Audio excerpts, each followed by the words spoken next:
Good evening, welcome to Diamond Live. Thank you for joining us on tonight's edition of the show. It is broadcasting live on channel 271 on DSTV, channel 99 on GoTV. We're live on the Mingotainment application, channel 110 on Top Star. We're also live on our Facebook page, Diamond TV Zambia. Thank you all for joining us on the show tonight, Friday Junior. My name is Jonah. And my name is Malama. My name is Chiswa. Friday so the Junior. day, Friday Junior? Yes, because tomorrow means Friday, Saturday I can sleep. Oh, really? Well, you don't, I don't know, go to restaurants or anything? I do go to restaurants, but just not as much now. What's the problem? Why? COVID. Oh. That's all? That's all. Okay. Stays indoors much more.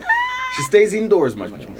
Oh, one day I'll whip John, I'm telling you. But what is it? I'm just asking. I'm You just trying like to find out. bullying me. By asking you what else you do? John, one day I'm going to cry past it. I just feel like, all of us here, can we make a deal for this weekend? Uh-huh. I'd like us to play soccer, like the three of us.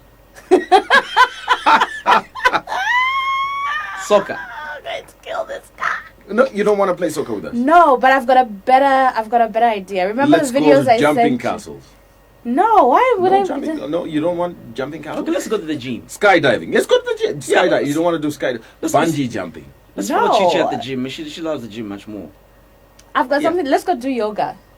No, not yoga. I mean, I'm thinking something more intense, like It's hot. just flex our muscles. It's No, you hot. don't think so? It's Okay. hot. Anyway, today has been quite the day. There's been quite some interesting stuff that happened. But I think the highlight of the day is the debate between UPND President Hakainde Hichilema and FDD President Edith Nawakwi. Not the first time that I'm hearing different opinions from these two, but today the opinions were only a few minutes apart because that's what we'll be looking at in today in a snap.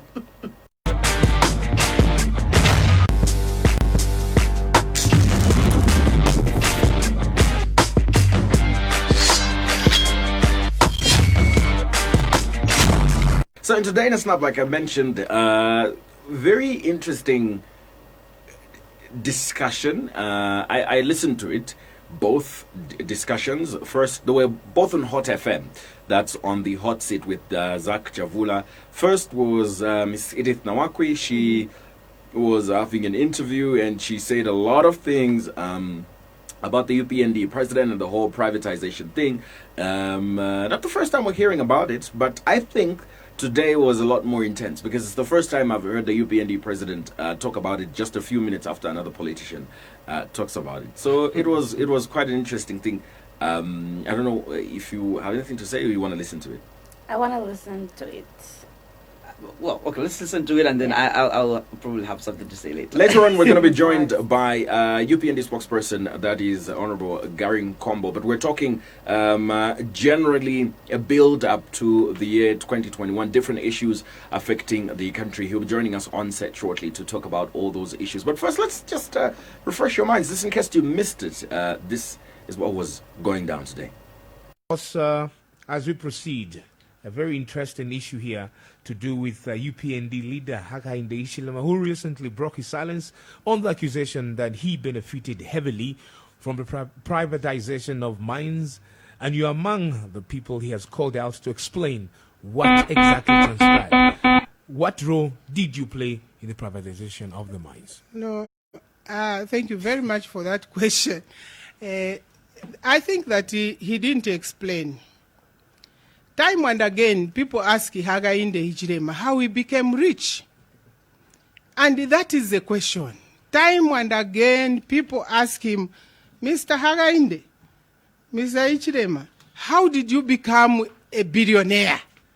And he gets so upset about that question. What I noticed from his clip is he says, at the time of privatization, MMD was the one in government. I was young, he says. And how could I, at my age of 29, sell mines? I want to tell the nation that if he was 29, I was 30. And I was Minister of Finance. I was Minister of Agriculture, I would deal with 2 ministries. Now, you see, he says he was young. I want to say from the outset, this is what government has created Katombora Reformatory for young criminals. It is not because you are young that you cannot be a criminal, but Katombora Reformatory is there for people who are young. So the story of him being young is not there. I want to say that the behavior of Hakainde Hichilema is equivalent to Nebo in the Bible. And I draw him to 1 Samuel chapter 25, verse 1 to 42. The story of Nebo and David. Nebo is, in the Bible, is a very rich man, but he lacks wisdom, he's self-conceited, he doesn't respect anyone, he doesn't create any relationships. When he opened his statement on air at some radio station, one would expect that at this point of development where we are and the age, we need to create developments. If he has been lucky not to be booked by the Anti-Corruption Commission, he should just keep quiet because he should say he's lucky. As the former Minister of Agriculture, you asked him for my role.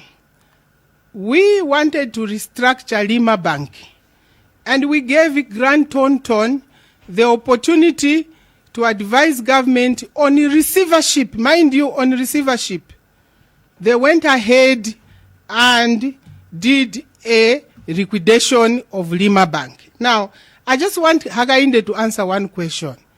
Is he able to produce the bid and the price which gave him the house in Sevo Road where he's been residing until we moved to Mukamuya in Lusaka East? This is a Lima Bank house. Under our current laws, and even previous laws, that is a theft and that's corruption. You are not a public officer just because you are in government. He was an advisor to government. So to the extent that Grant Thornton was a receiver for Lima Bank, and Hakainde alienates a house to himself, that is a theft. He's lucky if he hasn't gone to Katombora. He's lucky if the law hasn't visited him. Hakainde Hichilema, under my watch as Minister of Finance, we were selling Intercontinental Hotel in Livingstone. And the foreigners were there. He brought them as an advisor. And when they had stood up, I said, Mr. Hichilema, do you think this 6 million is a fair price for the government? He's a professional, he's young, and it's not wrong to trust a young mind. You think that these are Zambians, as later on as Benza put it, let us use our fellow Zambians to advise. You think that this is a Zambian, he has the interest of the country at heart. His answer was, yes, Madam Minister. The price of $6 million is for Intercontinental Hotel in Livingstone is a fair price. I mean, he says I was sleeping. Thieves come when you are sleeping. That's why they break in, they come with guns. However, the very next day, when we had finished the transaction on Intercontinental Hotel and it had moved to be Southern Sun, Mr. Hichilema became the chairperson of the new owners. Isn't that a conflict of interest? And there are further stories. You talk of Ramco's receivership. There were issues. These are the issues that people want him to clarify. At what point did he become a millionaire and even start to have money in foreign accounts? Maybe, explain more on when it comes to, Intercontinental Hotel in the southern province. So when he said the 6 million is okay, so he told you what he thought it was right. So what was wrong with that? There was nothing wrong with it. Mm-hmm. What is wrong is that the very next day he becomes part and parcel of the people who have bought the asset. He didn't declare that he would have an interest. Why wasn't he probed then? Look, that's the point I make, that he's lucky if he hasn't been probed. So he shouldn't start to verify others and say Edith Nawakwi was sleeping. I mean, if we trusted him to do these jobs as a Zambian. Doesn't mean we were all shocked and surprised that you could actually use both sides and jump this side and that side. I think that's conflict of interest. That's not acceptable. It's something that is not acceptable. Then you come to the issue of Ramcos on the copper belt. They were the receivers. They should tell the public and say, this is what we did, this is how we got our money, and this is where we got the millions. Prior to privatization, how much money did Mr. Hakainde have? He should say that. Prior to him moving to Savo Road, where was he living? What is the value of that house that he got from Lima Bank? How much did he pay? Where was the bid advertised? Was it a solicited bid within their firm? All those issues become issues of explanation. But as I said, you see, if you refer to 1 Samuel 25, 1 to 42, there are people even in the Bible who have this attitude that when they have money, no one else matters. They are useless. Even in Naboth, he said that David was not a good person. He even refused to give food to David's invoice and say, look, I can't give you food. It was just himself. And this idea of thinking that you are the most intelligent and no one else has any brains, I think that is self-defeating. Hakainde must learn that building bridges and making relationship is important in politics. Each time that they on their side open their statements to talk about me, it's either, no, Nawakwi is going to be Minister of Finance for Lungu, no, Nawakwi is now defected. I have even been appointed by websites like Koswe, but this is in their attempt to try and bring others down, and this should stop, because really when people ask, all that is required is for the president of UPND to say, listen, I got my wealth like this, and this is where I started, and this is where I am. It's no need for him to get angry, because everyone can bring out their notebooks. First and foremost, Zach, it's very important that we state things as they are. I've never bought any house from Lima Bank. Not a single house. Never before. That's point number one. So Edith Nawakwi, with due respect, lied to the people of Zambia through your radio station. She told a lie.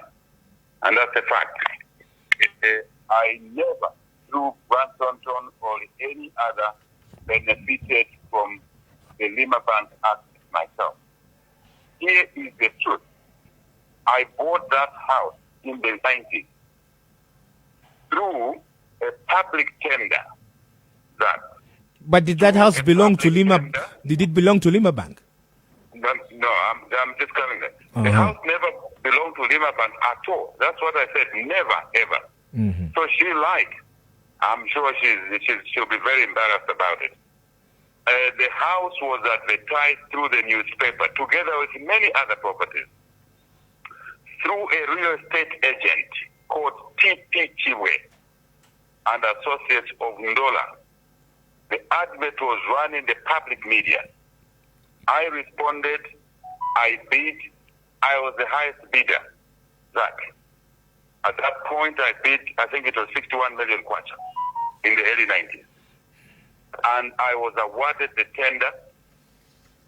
I engaged a lawyer that time, Michael Msonda, who is Deputy Supreme Court Chief Justice today. Michael Msonda is alive. State Counsel Michael Msonda is alive. He's there. He was my lawyer. Then the house went through the normal transaction, contract of sale. It went through conveyancing, and I became the owner of the house. Nothing to do with Lima Bank. The house was sold as part of a real estate agent's portfolio. Later on, we realized the house belonged to National Tobacco Company. I had no dealings with National Tobacco Company. I had no dealings with it at all. Initially, the house was owned by TBZ, Tobacco Board of Zambia. nothing to do. I never even dealt with Tobacco Board of Zambia or National Tobacco Company because it was a real estate agency that was charged with the responsibility to sell the house. Why they were given that house to sell, I understand the company owed money, the banks repossessed, then gave the assets to Hichilema and associates of Ndola, who I met for the first time through this transaction, and I bought a house on open tender. No amount of fabrication, no amount of hate speech, which I listen to a lot of it, will change the facts. The good thing about facts, they stare you in the face. You try and lie, the facts will remind you that, Madam Nawakwi, you are lying. You are misleading the people of Zambia. Never, ever bought a Lima Bank house myself. Never. All right. Now, she also accused you of being a beneficiary, and you benefited heavily from the privatization of mines. You're among the people she called out to explain what exactly transpired. What was your role, maybe, we should ask, in the privatization of mines? I have explained this again, and I will always do that I've never sold a mine. Never, ever sold a mine that belonged to government. Never. And the facts are there. Sometimes we should really be kind to people who are not aware of what happened. The privatization, that was a government program, a legal government program. They even acted a law, the Privatization Act, I think of 1992, in which cabinet, Madam Nawakwi was a cabinet minister, was a member of that cabinet or that government. I wasn't, as I've always said. It was an MMD privatization program. I think when I listened to her this morning, she tried to explain the state of the economy then. I listened to that. But I think what she fell short is to say that the program was basically an MMD government program, and they legislated about it and created the Zambia Privatization Agency, in which they called a lot of people to do work, including Mr. Edgar Lungu, was part of the process, invited by the MMD government, to which Madam Nawakwi was a member. I was in the private sector. I've always been in the private sector. I listen to abuse that have never been anything. That doesn't bother me. The records are there. But I stick with the facts. So, she talked about Ramcos. I never sold Ramcos. Ramcos was sold as a mine owned by government through a process that I never participated. So you've never been involved in privatization as far as you're concerned? No, hear me out. We're talking about the mine, right? We're talking about the mine. This is where we create confusion, maybe to the listeners who are unaware, who are unsuspecting. And because I heard one or two callers praising her, she told a lie. We shouldn't glorify lying and make lying a new normal. I disagree that in this country we must make normal life new normal. We must make corruption new normal. We can't be. That's why we've damaged the economy. Right? I mean, it's not correct to mislead the people of Zambia. So the point Zach are making is that I never privatized Ramcos myself. Ramcos was privatized before. Much earlier, I was not involved. The facts are there. ZPA records are there. Right? So let's settle that. I've also challenged the people that if you believe I saw the mine, since she was minister, and I listened to her, the venom was so strong, I invite her to draw out a police call-out on behalf of herself and the MMD government and the PF government, because she clearly she's aligned to the PF government. She loves them. I don't support PF. They've damaged this country's economy. They've killed the country. Corruption is there. Evident. Fire tenders, jets, ambulances, fuel, fertilizer. That's why the economy has collapsed. So, since she loves the PF, can she draw out a police, engineer the police, Kampyongo, to give me a police call out to someone to start a process to arrest me or indeed to take me to court that HH sold the mine, I'll be very, very interested to follow this process, maybe to settle the matter once and for all. What about the Let's issue put that of... to bed. What I did was, Zach, to be invited to value, to provide a market value, amongst other things, for certain businesses, not a mine. And when we did that, we, as lawyers, were asked to draw sell and purchase agreements. Ours would have been to do evaluation, other business valuation. Ours would have been to assess the state of the financial position of the company. We would give the financial position of the company and give it in terms of the profit and loss position. Some would like to call it income statement. In terms of the balance sheet position, what are the assets? What are the liabilities? What are the contingent liabilities? All of that we did, gave to the owners. The owners then was the people of Zambia, through the government of the MMD, through the Minister of Finance. That was our job, and there were thousands of us doing that. And today, the venom always goes to Hakainde and never say anything about Mr. Lungu, who did his legal work or other work in the privatization program, and numerous other people, and the list is there. So the venom goes to Hakainde because Hakainde is seeking the president of Zambia. Hakainde should not be allowed to rule this country, to save the people of Zambia. He should never be allowed. Hence the venom going to Hakainde. All right, now, she also raised the issue of Intercontinental Hotel in Livingstone. Absolutely. Yes, where you said that you were the advisor. You agreed to sell it for, is it $6 million? But then after that, you were part of, how you became part of it, nobody knows. Isn't that conflict of interest? You know that. There's no issue about that at all. Absolutely not. You do work for a client, you give the client the work. The client can't come up after slumbering for 20 years plus and come up and say, oh, no, HH, you did this. Why didn't they prosecute HH? They can still do it now. Why don't they start the process now? It's the easiest way of me answering the question, that is to say, nga mwale shikula, mwali lala, mulali kukona, mwayamba. So do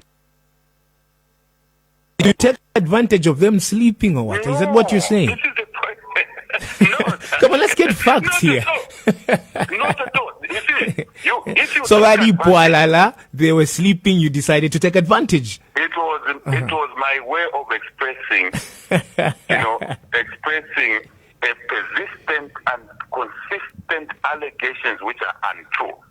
Like what I've just told you on the house. This matter arose sometime, a headline of a newspaper called the Post that time. Post newspaper. Ran that headline, right? And I responded. I went to the Post, gave them the facts, gave them the transactions, the tender document, everything, and my bidding. And if people cannot take that for an answer, which is a factual answer, it's a legal answer, what more do they want? Of course, then I'll use expressions that is Bale Shukula, because maybe that's the language they understand, because they don't want to listen to the facts. Umulandu Taubola, Zach Badala, Mulandu Taubori, even today, if they believe that there's a crime committed, they can still go out and draw a case against me. And They wonder how you became part of the whole process when you're the one who was in the forefront of selling it. No. Zach, this is what I've been saying. That the ownership at that time belonged to the government, and the party in office was MMD. They are the ones who made those decisions, not me. Today, Zach, I ask you to give me accounts. I ask you to give me accounts for my business. Say, Zach, can you prepare the accounts? Can you prepare the financial position for me, for my company called A, company A? You give me that. Then later on, I go ahead and sell the company. And I fail to negotiate a price, a good price. 20 years later, I turned around and said, Zach, the account you gave me, I went and sold the company, but I didn't make enough money. So you committed a crime. Zach, you should laugh at me. Really, you should laugh at me.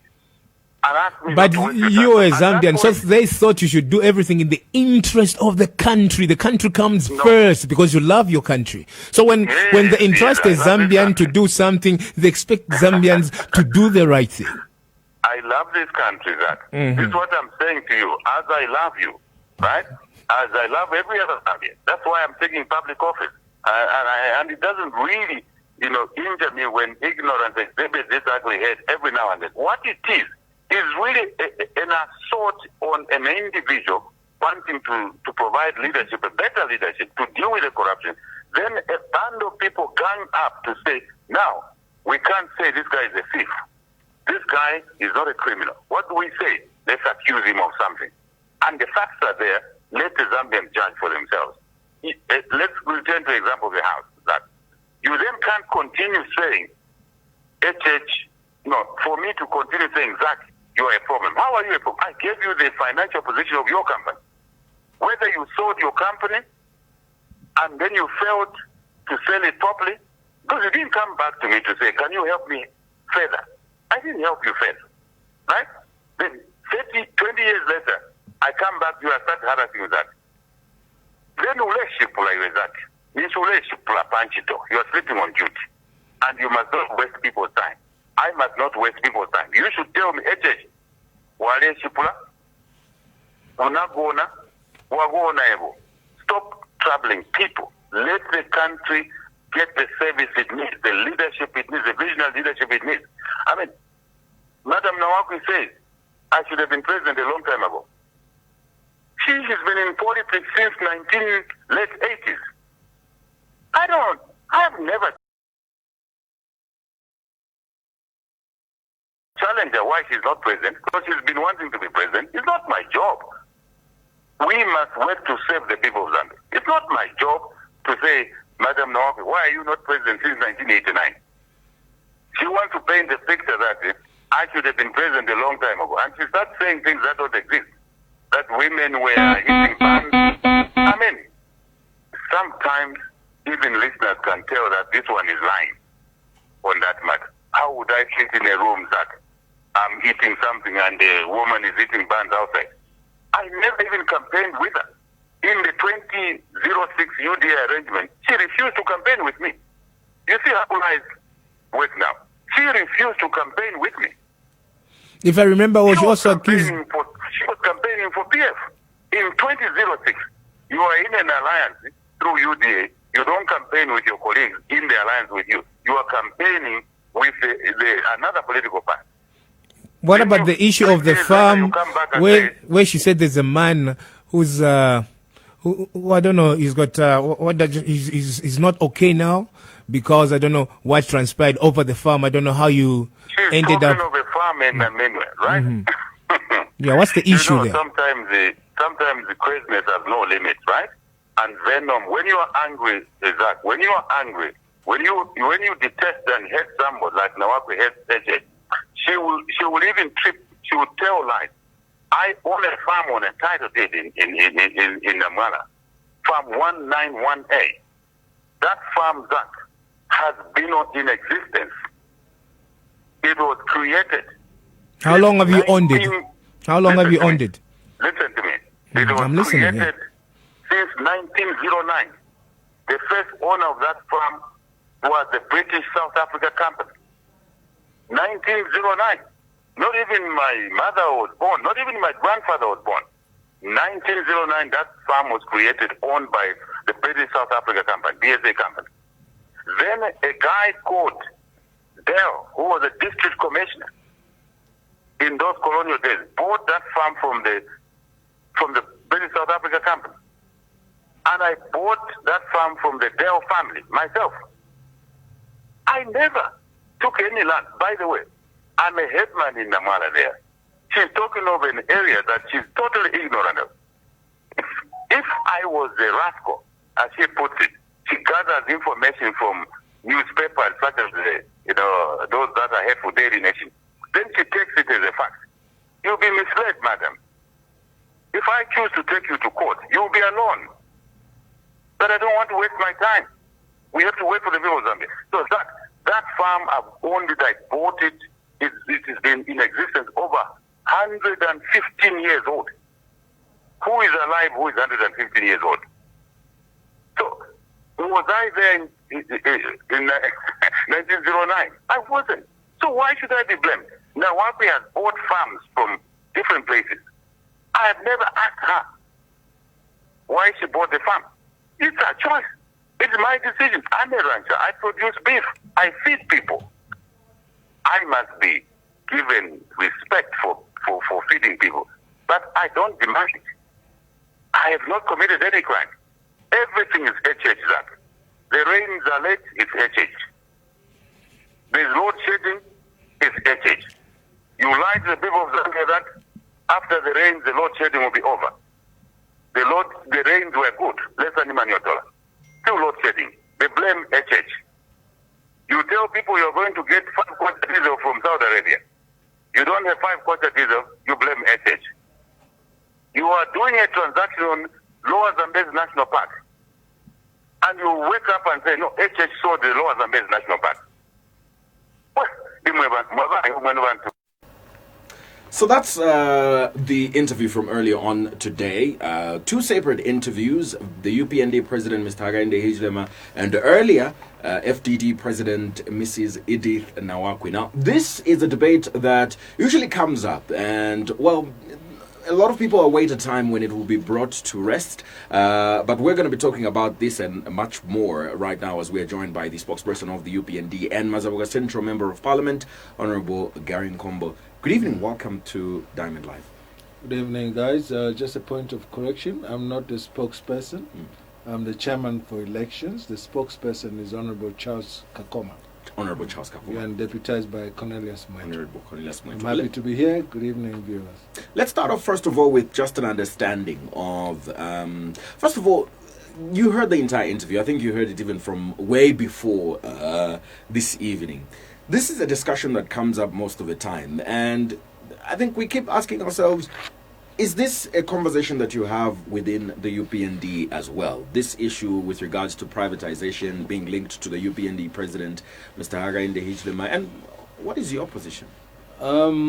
This is a stale argument in as far as I'm concerned, and I think we should not spend too much time of it, but suffice to say that Mr. Hichilema has challenged so many people so many times that if he has committed any crime in his economic dealings, in his political dealings, don't forget this is the same man who was taken in for treason, which was never there.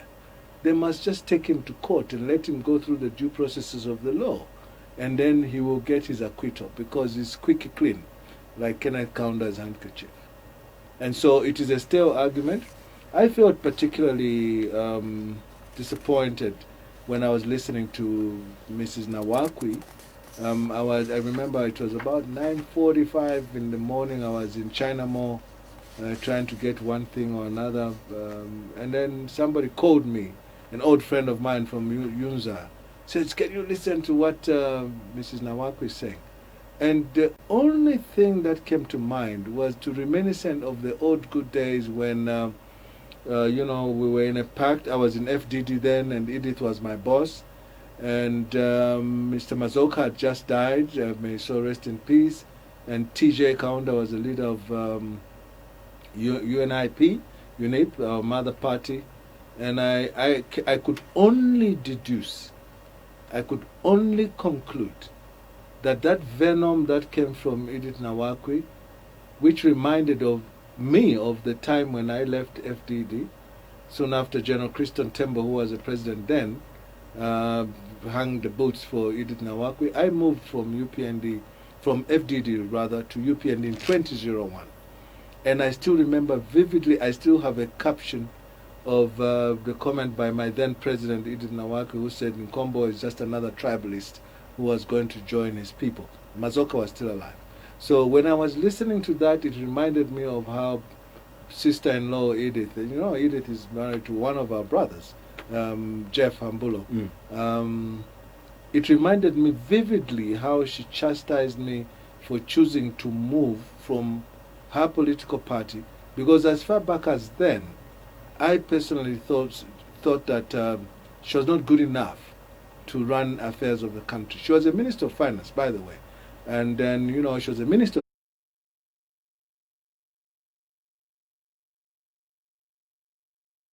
of energy. At the time when she was at her peak, I think she did a good job in her job. But everything has a shelf life, you understand? And I think she has lived herself by date. And I'm just surprised to see the venom that came from Big Sister Nawakwi, and the way she basically categorized this individual who I thought has built himself to a level of respectability not only in the region. He's a celebrated man, whether you like it or not, gentlemen. Mr. Hichilema is a very celebrated individual globally. Don't you think this was more of a personal fight? Do you think? I don't think Mr. Hichilema is personal. If you saw from the response of Mr. Hichilema, I think both of them were quite emotional. I suppose. I don't think so. If you listen carefully, Mr. Hichilema, gave quite some venom also at some point. Even regarded this as craziness. He was on the defense. You understand? He was actually on the defense and sometimes laughing about the venom. I don't think that when you push someone to the war, as Madam Nawakwi did.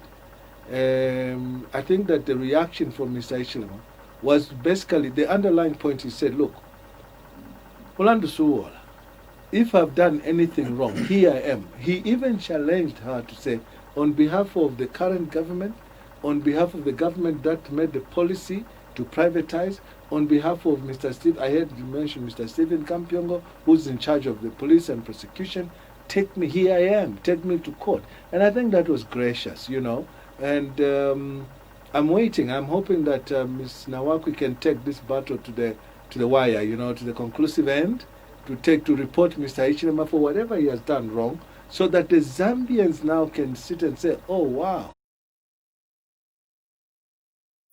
Here is somebody who has given the stroke that breaks the camel's back. Because this is a story that, we've moved. Gentlemen and the viewers, we have shifted from this whole big thing of privatization to a house which was for to TBZ, Tobacco Board of Zambia. And I can tell you that I know that for a fact, that house never belonged to Lima Bank. So when I was in China Mall and I heard Ms. Nawakwi ranting and coquetting and squeaking about Lima Bank, I knew the MD of Lima Bank at that time. His name was Mr. Fake Kawe. That was the name of the managing director for TBZ, Tobacco Board of Zambia. That house never ever belonged to Lima Bank. Well, so to see a former Minister of Finance mispresenting these facts and talking about this malicious story, and this program was long, was extraordinarily long today. And I could hear Ms. Nawakwi soil herself, basically, saying, that only translated to some of us who know her better, that she's probably bitter from the time when Mr. Hichilema joined political office and ran as UPND president in the UDA, the United Democratic Alliance, between UNIP and between FDD herself. She was still new in the job. And the late Mr. Anderson Mazoka. But when Mr. Mazoka died, I do recall vividly that there was a conversation between Mr. Hichilema and Edith Nawakwi that lasted more than 48 to 72 hours, the two of them, in a room discussing who should lead the alliance. I suspect that it is from that particular engagement that she loathes the man. She Well, doesn't like we're the not man. gonna we're not gonna dwell a lot on that. But just before we move on, I want to find out from you. Do you think this is really just a conversation that involves the FDD president? Because she's not the only one that talks about it. And don't you also consider it a matter of national interest if a lot of people have the belief that this one man amassed so much wealth behind the backs of the citizens, money that should have gone to the people? Don't you think that then becomes a matter of concern for the public and not only the FDD president? It should not be left to speculation. Even what Edith said today was just junk, in my view, because it was not backed with fact. Mr. Hichilema was very clear. He was a consultant to government. And the exact words that he used was that they asked to know the value of X asset. How they offloaded it was their business. You understand? And so there's an issue here of legality. I think that if Mr. Hichilema, because now next year, in or about on the 12th of August, he's going to be the likely president of this country. So those who have doubts in his affairs, this is the right time. Tomorrow, go to the police.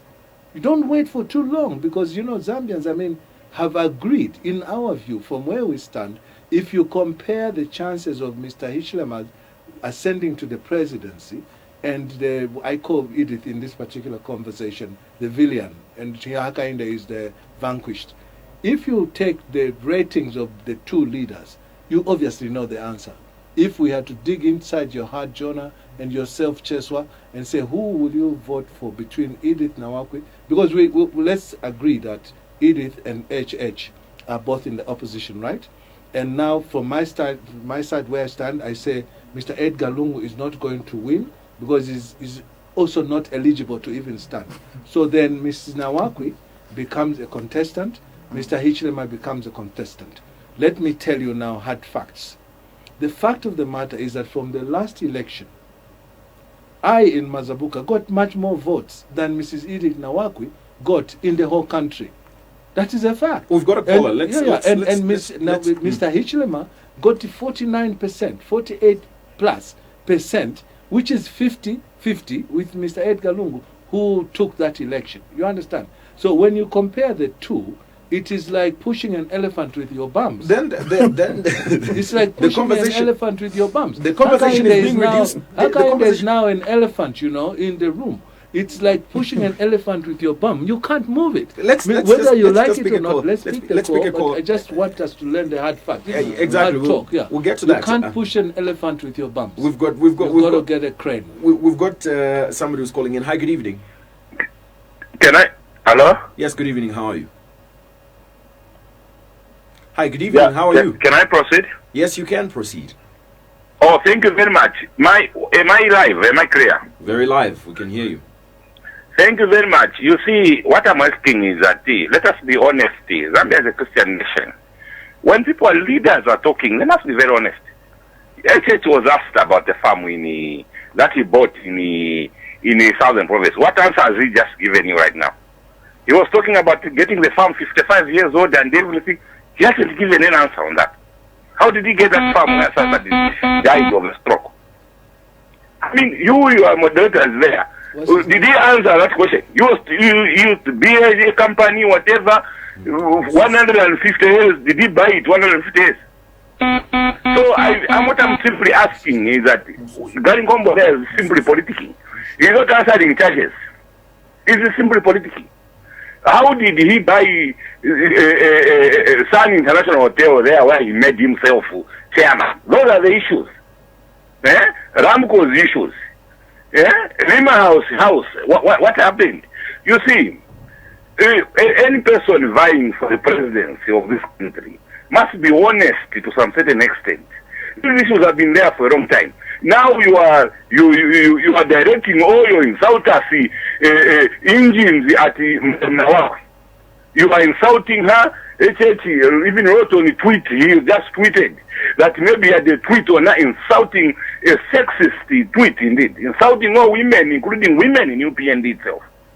Those issues have not been raised by this Nawakwi. Those issues were raised by many Zambians. So what can save HH is to be honest on these issues. to say you participated in this process, and then you yourself, you ended up being a beneficiary. There are a lot of people who participated in privatization. In conclusion, and you are saying, in conclusion, we've got to let you go. and you are simply saying that even the president participated. He participated and got his money and left. But the church participated and benefited himself. That's the impression we are getting. All right. Isn't it? Am I wrong? Thank you for calling. Thank you for calling. Well, finally, on this subject, before we get to look at other aspects of the country, respond to him? You will respond to him, but it's a rider onto what he just said.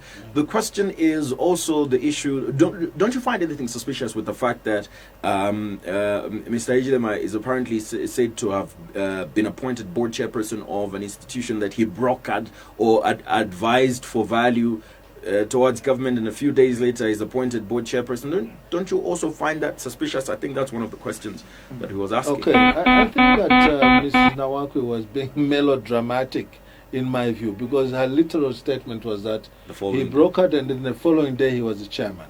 I think she should check the facts. Okay? But then, in all fairness, I think Mr. Hichilema can answer that question himself, because I was not there on the day he was appointed. But you see what? If you exemplify yourself to be somebody of high integrity, high dignity, with acumen that can help a business grow, all right, there is what one would call in the fact or after the fact, all right? If Mr. Hichilema was identified as somebody who could broker a business and brokered it well, and then he was invited later, I don't know at what point he was invited, well and good. Only a fool can refuse to be recognized for their acumen. Mr. Musuku has said something that is really baffled me. He says, how did he buy the farm in Namwala? He used money to buy the farm. You can only buy something using money. And Mr. Hichilema's point here was extremely clear. The fight in Namwala was about squatters, as I understand it. Mr. Hichilema has demonstrated that this parcel of land has been on title before he was, even his mother was born. That's what he said. The way I bought this coat you see I'm wearing here, I picked it off a shelf in a shop. The moment I was cut a receipt, it became my coat. Mr. Hichilema said he bought this farm after, and I think, I do remember the Dale family. I think one of the sons was Martin Dale.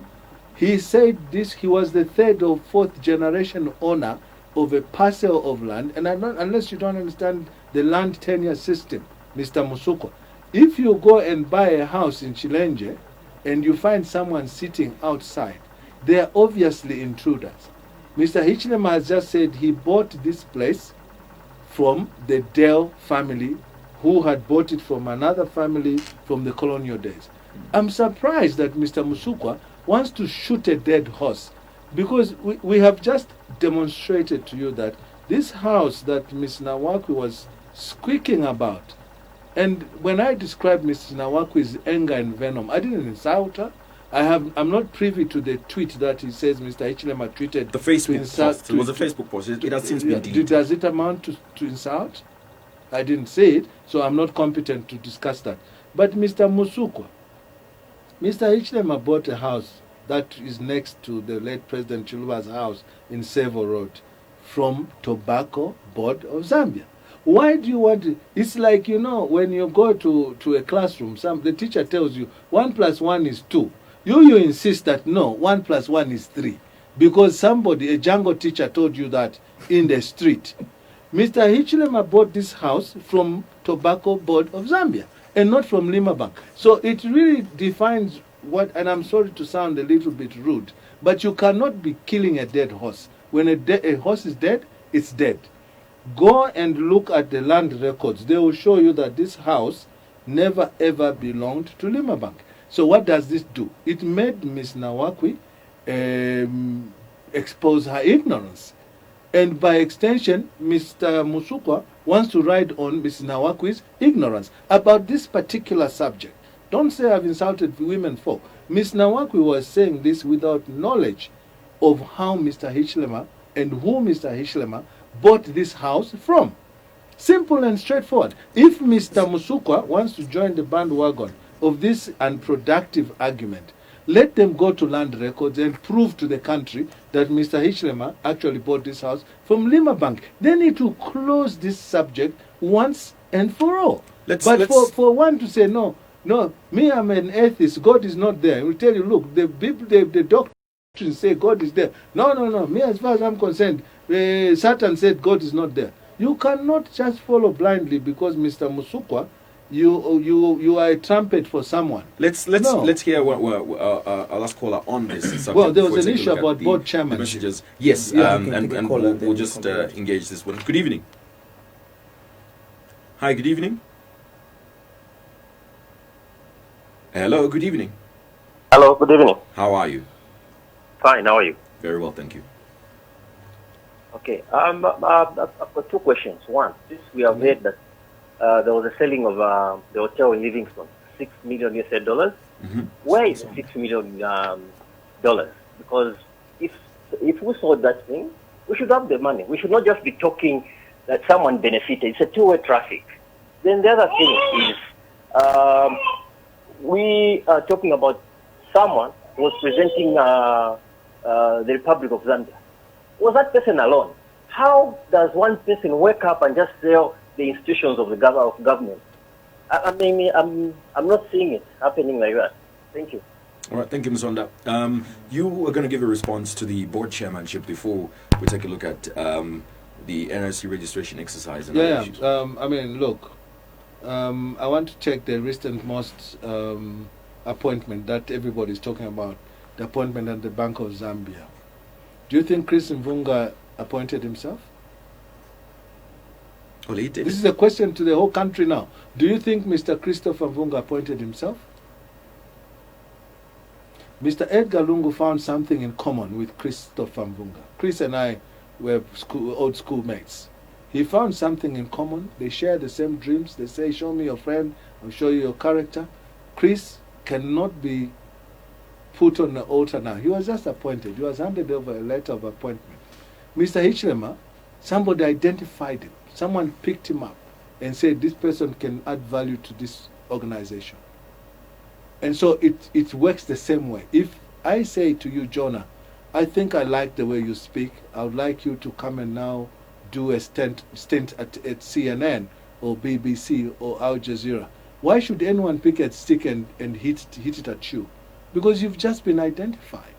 Mr. Hichilema, whether one likes it or they do not, he is a solution. He's got a business acumen that compares to no person that I know under this sun. That's what I know. And maybe it's limited to that. Mr. Hichilema's business acumen. He's a shining example who should be celebrated by this country, that they produce somebody who came from humble beginning with no criminal record that you can call a criminal record, apart from the frivolous and vexatious charge of treason on a road traffic matter in Mongo. Mr. Hichilema has been called to the police for political reasons only, and not these people who President Lungu hangs around with, who have been caught for stealing either cash transfer, for giving a tender to a company that is non-existent, for inflating prices of roads, for all sorts of many things that have fattened their pockets. Mr. Hichilema is not in that bracket. And I want to say this and declare that is the man that we need to run the affairs of this country, because he has been tested. Let me tell you, if Mr. Hichilema had a felony, even a felony of what you call a small offense, he would have been in jail today, because that's what PF have been yearning for. Maybe it's not a matter of legal matters, but perhaps morality. Maybe that's what the subject is. Because you can commit a crime. There's no better police than moral police. That is true. But tell me, give me the definition of what is immoral about Mr. Hichilema. Mr. Hichilema is an upright human being. He's an upright individual. Morally, economically, socially, call it anything. Mr. Hichilema stands out. And I want the country to know forthwith that he cannot compare. Mr. Hichilema has got a single unit family. Tell me about these people who are making noise here all over the show about morality. How many times they've broken people's marriages? Is this a devastating issue in the UPND No, right no, now? no, Looking at the, no. we're I'm going to just a- saying to you that Is it something that you're worried about? Don't talk. No, it is the least of our worries. Yeah, Jonah is the one who raised the issue of morality. Okay, and I've just now gone into deep waters, uncharted waters. These people who are insulting Mr. Hichilema on a daily basis based on the issue of morality, check themselves. How many husbands they've had over time. All those things probably are not very productive for our country. Let's look at, and I apologize, and let me make a public apology, but you raised the issue of morality. Those who live in glass houses must never throw stones or walk around naked. Because if you are going to bring the issue of morality, I will stand for Mr. Hichilema because I know him inside and outside. You can't falter him where the issue of respect, because Mrs. Nawakwi said disrespectful. Disrespectful how? Simply because you competed on a negotiation of who should lead a pact in alliance 25 years ago? How can you honestly harbor such kind of venom, that doesn't die? God tells us also that you must, if I've offended you at a personal level, you must forgive me. Okay? In as far as I'm concerned, Mr. Hichilema continues being demonized, and it happened to somebody I know, President Sata. I'm sure you do recall the program that ZNBC was running prior to 2011.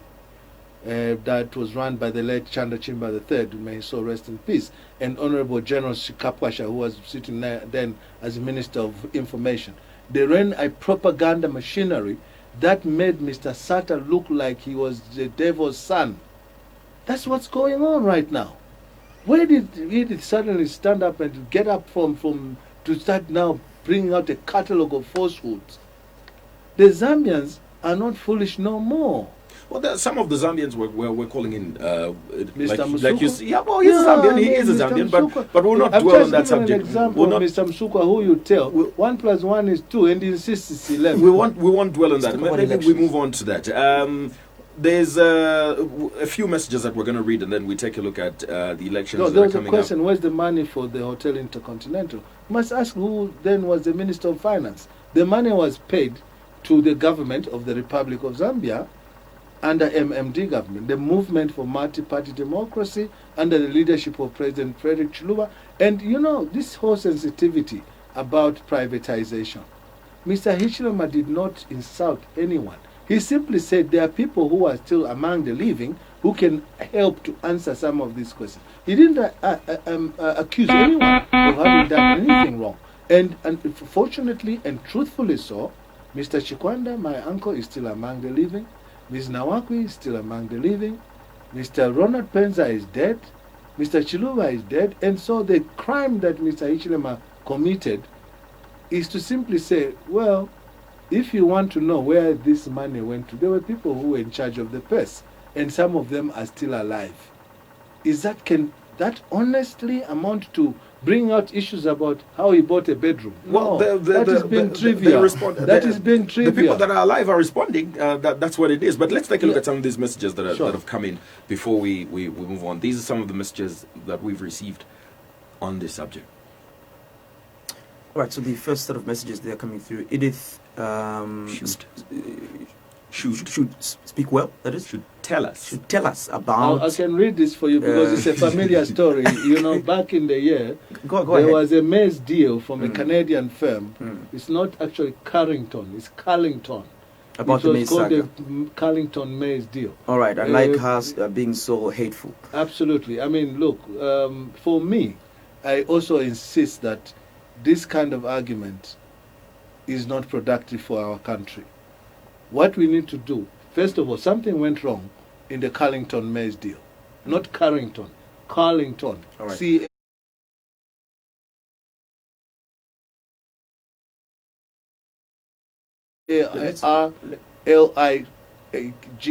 Carlington, Carlington maize deal. All right, let me There's something that finish up. went wrong there, Yeah. but then I really think that this country should look at solutions more than what Edith did wrong with the Carlington Maize deal, with Ariben Manashe.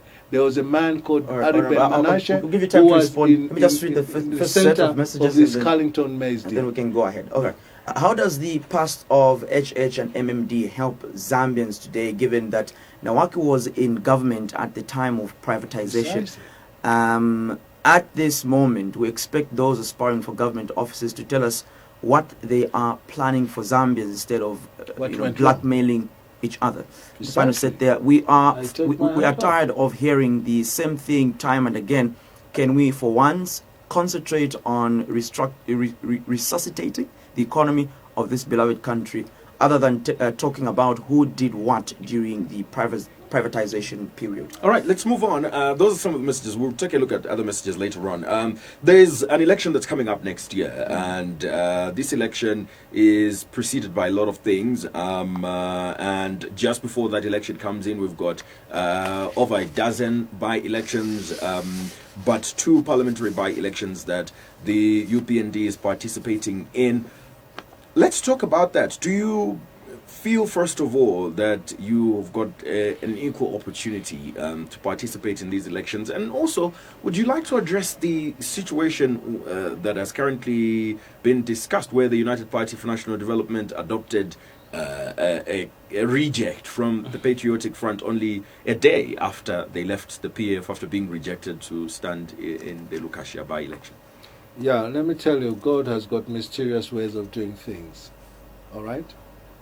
I want you to know, I don't know if you know, I don't even know if the public knows, if the country knows, that I'll give President Edgar Lungu as an example. President Edgar Lungu was a member of UPND for a very long time, long before I joined UPND. President Edgar Lungu came from Kuku Compound, and over the time when Anderson Mazoka was the president of UPND, he aspired to become an MP for Chawama. And several times he couldn't make it. That does not make him a reject. Today he's a president of the republic. Are you with me? I'm answering you the question about Lukasha now. Mr. Davis Mulenga is not a reject. It's a reject of the PF. Let me tell you, I just explained to you that Mr. Edgar Lungu did not make it under UPND to become even a member of parliament. He became a member of parliament in PF, and he ascended to the presidency. And I started by saying God has got mysterious ways of doing things. Wait for the next 2 weeks and see who is going to emerge as a member of parliament for Lukasha constituency in Kasama district. Mr. Davis Mlenga was unfortunate not to be adopted by PF. All right? He wasn't unfortunate. He was not fortunate. But the people of Lukasha were very fortunate for UPND to give them what they wanted. And you saw the activities of the nomination day to day, how, in my view, again, it's just my view, the acceptability of Mr. Davis Mlenga, a.k.a. Big Mule, has been accepted by the people of Lukasha, who are very intelligent, by the way. You remember that when the late Vice President Lupando Mwape was member of parliament for Lukasha, he lost to an independent. I beg your pardon, he lost to Afrida Kansembe, a PF member, who lost to an independent, the late Mwenya Munkonge. And history is about to be rewritten, where UPND are going to produce the first member of parliament in Northern Province and the Luapula Province in this election, because you can fool people sometimes, but you cannot fool the people all the time. The chickens have come now home to roost, and what's going on is that the people of Lukasha do understand how PF is basically configured. A group of people who are dishonest, a group of people who have enriched themselves, a group of people who are dictatorial, a group of people who are not tolerant to other ideas, a group of people who are villains, the ones who just want to make sure that they're in charge. There is poverty, guys, in Kasama. Well, what will it take the UPND to scoop this seat? It just takes realism.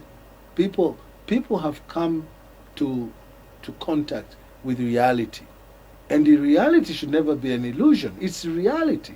The people of Kasama now have come out of that shell where people thought, no, UPND is a regional party. Did you see the action that was going on in Lukasha today?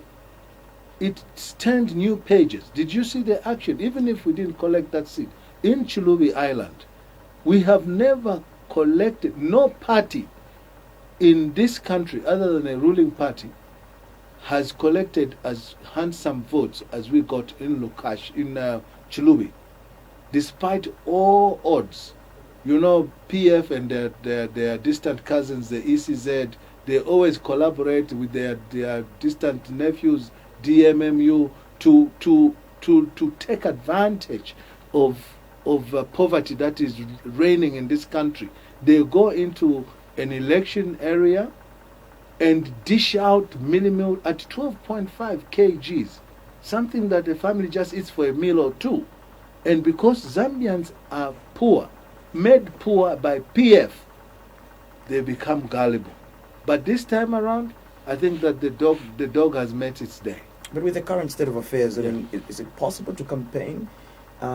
Aside following at the public health guidelines now, yes, that we have COVID-19, various dimensions of you know why I called the ECZ the distant cousin of PF? It's because you want to proceed with campaigning regardless of the guidelines. No. We want to follow the guidelines. That's what we want to do. That's what we are made of. That is our texture. We want to follow the guidelines. The guidelines, the restrictions are that you cannot assemble people beyond a number of 50. That's what the guidelines say. The COVID statutory instrument or statutory or executive order, which was signed by Chitalo Chilufya, was that you have to practice social distance, you have to have an assembly of not more than 50 people at a go. We want to do that. But not today at the nomination. The ECZ, well, they broke all the rules because PF are the masters of the game. Do you remember when the president was opening the flyover bridge? But do you want to break the rules just because we don't want to break the rules? We said we're going to operate based on the COVID-19 restrictions. But not today. We are going to have meetings, small cell meetings of not more than 50 people as we canvass for the election that is coming on 11 September. All right? But the ECZ, the distant cousin of PF, have written and said we will not allow people to campaign, to hold meetings. A meeting of 10 is a meeting. A meeting of 20 is a meeting. Is it feasible, Honorable Nkombo? It is feasible. You know, let me tell you, a branch in our establishment as UPND, a branch is made of 34 people. That's way below the COVID restrictions. So what would stop me from assembling 34 people at a house, give them the message to also give other people? So you send back the electorate, and those that want to come and support, you will send them back because we will of the public observe. relations. We will observe masks. We will observe. Will you send them back? We will do that because send them back. We have got a team of people in both constituencies and the wards that are boiling right now that are going to go and operate via our structure, which is called a branch, and the branch structure is of 34 people. They will go and talk to these people, and each of those 34 people is going to assemble another 34 people and deliver a message. The PF, the only thing they have to deliver now through their distant cousins, the DMMU, is meal, cooking oil, money, stolen money. Okay? Allegedly. Yeah, well, definitely. How come a country is bleeding? You know how much money is in the central bank under the foreign reserves? It's less than 3 weeks of import cover. And yet when PF took over the reins of this country, the reserve there was 6 months of import cover. All right? Billion. So money has been stolen, and stolen by who? By PF. Let's not be shy about it. We have a government of thieves. All right? It brings me back to the old days, 2,000 years ago, when Pontius Pilate said to those people that were going to crucify Jesus Christ, who do you choose? Between the thief and the Son of God. Those people chose the thief. Unfortunately, even now, 2,000 years later, we're still glorifying thieves. Let's move on to the 2021 general elections. They're just around the corner, just 12 more months before we get to there. And now people are getting ready. They're getting in the frenzy of the elections. People are preparing to vote by getting NRCs. How would you rate the registration through NRCs that is being carried out at the moment by government? I'm sure you gentlemen and also the country at large, at least those who are on social media, have seen the videos that are circulating in the border towns. You have seen them. PF is so desperate, so desperate, they have a program where they are registering foreigners, okay, to become Zambians. That really invades the sovereignty of any country. The sovereignty of this country must be the first one to protect because it's embedded in the constitution. What forms a republic? The Republic of Zambia is the kin and the family that is called Zambia. Okay? Now, if you are going to give Congolese the green NRC, it means that you have been weighed and you have been found wanting. All you want, all the PF's eyes are on, is to win, to collect the election next year. I want the Zambians to take heed of my advice. Protect your borders. Protect the integrity of the country. Protect those of you who are in the border towns, Katete, in Luapula, okay, in Malawi. There should not be any reason to allow foreigners to come and obtain the green NRC. That is document number one that defines who a Zambian is. So if you get a government on the cheap, the way we did in 2011, you must be sure to get a cheap government. That's what we have under PF. And there's no amount of massaging, there's no amount of placating that will make the Zambians forget the suffering that they've gone through under PF. But how easy has it been for you, Honorable Nkombo, to monitor this process? I mean, there's been a lot of CSOs, stakeholders that have talked about wanting to monitor this process from the start. Knowledge is power, all right? And knowledge that the government that is controlling the affairs and aspirations of this country have decided to use underhand methods. They've broken the systems of governance. They want to just survive. There is no greater voice than the voice of a people when the decision time comes. So no matter how much manipulation the PF want to do, and they're doing it so blatantly. You know, inland what you're doing, maybe you don't know, I can tell you. Inland what they're doing, they are going collecting youngsters who have become of age, tell them you want an NRC so that you vote for PF, give us your mobile phone number, and then bang, you've got Airtel money, 500 kwacha, that you have not worked for. Come on. Now, does it mean that the whole country is on mortgage? There should be some element is that of really what is happening? That's what's going on. I don't think that's what that's what they're saying there. Maybe you haven't heard about it. They are in overdrive. PF are in overdrive. Didn't you hear the Secretary General of the PF saying the NRC is a political program? Didn't you hear that from Mr. Davis Mwila? Are you the only Jews in Jerusalem? I'm asking you a question. Are the viewers, are you Zambians, are you hearing this for the first time from me? That Mr. Davis Mwila, the Secretary General of PF, said, he didn't even call it a party program. You need program, yeah, party. Ni party program, yeah, my NRC. Ni party program. What does that mean? Well, was it referring to the monitoring process? No, the issue, come on, hear my point. The issue of identification, which defines the sovereignty of a country, cannot be reduced to a party program. Excuse me. So if a lot of these young people that you talk about have you heard what I've said as you've alleged that they're being given money, does that worry you as the United Party of National Development? Because you've described the Patriotic Front as being such a horrible government. Do you have trust that the people would we have preached the message of hope to the people of this country.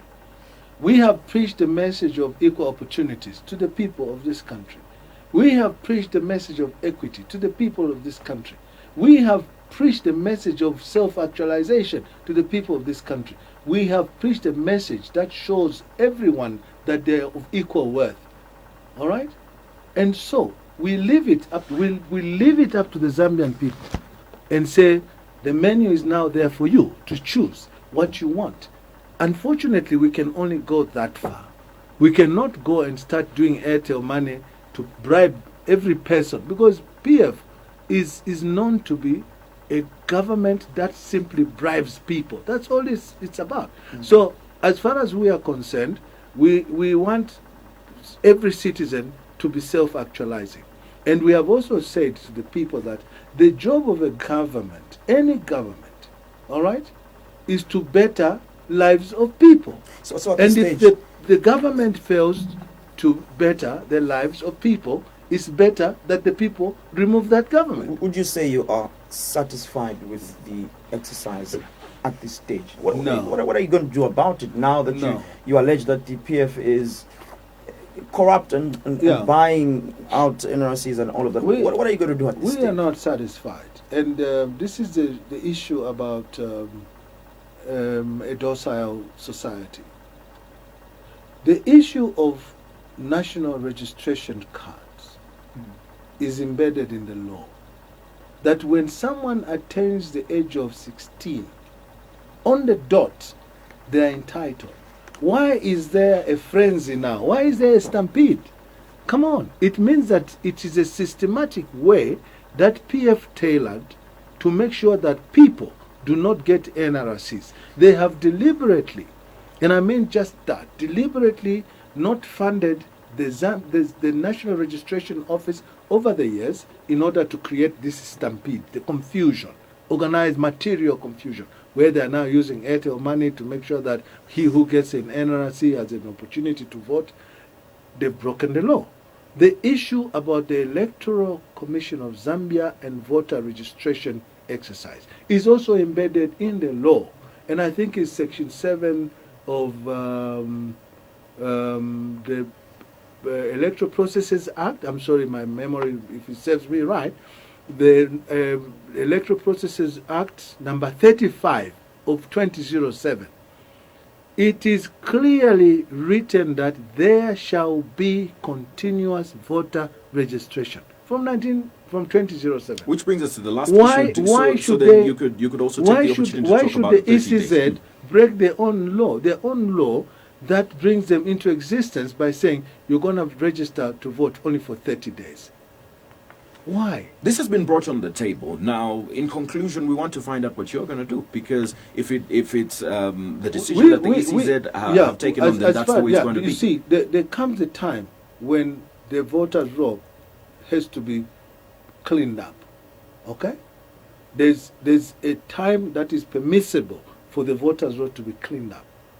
Okay? The ECZ know that. I don't. In as far as I'm concerned, even if today I took Judge Chulu to court and young Patrick Shindano to say they've broken the law of continuous voter registration, they'll be found wanting. But I've called them the distant cousins of PF, and you know cousins make dozens, so they collaborate behind curtains, they do things that only favors them. But we have been through these electoral processes before in the country. I personally, I'm not young, I'm 55 years old, and I've seen many republics come and go, starting from 1991 when we changed the counter regime. No matter how much you suppress people, there comes a time when the people's voice becomes greater than your suppression. And people have got a memory of an elephant. They do. They know exactly the wrongs that PF has done to them. And it's not about me. I mean, for me, I've been the punching bag for PF. I'm sure you know that. They kicked the living daylights out of me when they were arresting Hakainde through their other distant cousins, the Zambian police with Mr. Kanganja. But we're not relenting, not for now. And we've said that if there's anything that is worth to die for, alone? it is a cause. Because even if I drop dead today, for the benefit of those who are coming after me, let it be so. So for you, the voter registration exercise is okay as it is, and you No, it's a leave it sham. only. It's a You leave sham. it only in the hands of the voters. No, we're not leaving it conclusion. in the hands of God, not in the hands of the voters. We are taking the ECZ to court to go and explain how they could stand up in this world and say, under the sun, and say, we'll only allow you to register for 30 days without changing the law. The law is very clear. The law must be repealed to say we'll only register you to vote as and when money is available. Because that's the excuse right now. But money is available, Bwana. Money was stolen through the social cash transfer. That was money available. Go and check the Auditor General's report to see how much pilferage. I've always argued, gentlemen, that there's a lot of money in this country.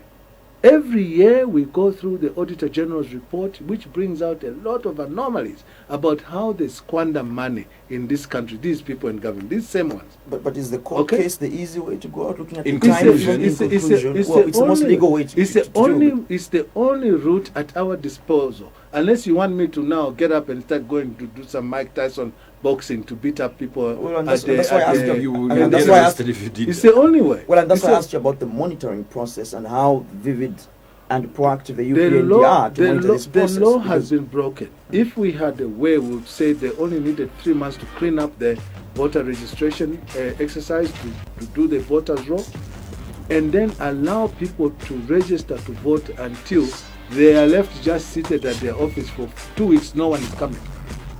Then we would understand. In as far as we are concerned, this whole thing was deliberate, but we are banking on the fact that Zambians have got brains now to know that, gentlemen, as I conclude maybe, because you said we should conclude. We are concluding. And I'm now addressing the Zambian people. You can look in this camera. I am saying to the Zambian people that if things are going on all right in all spheres of life, it is fine to lay back. But if things are not going okay as they seem not to be going on okay today, it is criminal liability to just sit back. There is one route to this problem, to remove fear. How do you remove them? Through the ballot. So even if they take you to vote to get your NRC and pay you Airtel money, even if they get you the voter's card, you know that they have no capacity whatsoever to change your life. And if anyone cannot change your life for the better in terms of government, you have got the power to change that government and put another government that is more responsible, a government that is more responsive, a government that is more loving, a government that is more caring, a government that will actually be respectful to you, and not a government that will sit and say, it's all right to own a 2 million kwacha. Thank you so much, Honorable Garry. I wonder which government that is, but Thank you. thank you so much for joining us in tonight's edition of Diamond Live. It was my pleasure. Thank you also for tuning in to the show tonight. We're back tomorrow again at 21 hours. So do tune in as we give you highlights of some of the country's biggest issues and some of the trendiest stories. My name is Jonah. My name is Cheswa on behalf of Honorable Nkombo My and name Malama. is Garry. Yes. On behalf of Malama, good night.